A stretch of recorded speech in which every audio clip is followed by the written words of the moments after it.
And it's gone! Ebane! Hatari nakwambia. Ebane, mchambuzi wako yule anaitwa Jagwa.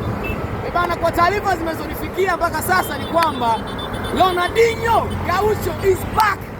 Timu ya Livorno FC ambayo iko nchini Italia imemsajili rasmi jana kwenye event ya huko nchini Marekani Miami, imemsajili Ronaldinho Gaucho, lakini kwenye vyanzo vya kuaminika ni kwamba hakuna mkataba wote unaoeleza kwamba Ronaldinho amesajiliwa kwa miaka mingapi katika timu hiyo, huku SuperSport kikanusha na Reuters wakikanusha, lakini mmiliki wa timu hiyo ambaye anajulikana kwa jina la Ignacio Cipriani amesema kwamba hiyo timu yake inashiriki katika daraja la 3. Kwa hiyo anachokifanya yeye kumsajili Ronaldinho ni kuongeza chachu ya kushambulia, ya kucheza, ili aweze kuitoa kwenye daraja la 3, yaani Serie C mpaka iende Serie A.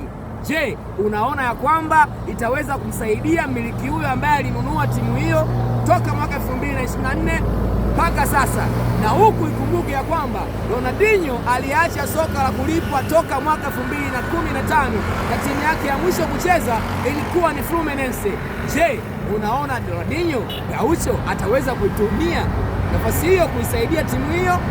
Oya, tukutane kwenye comment.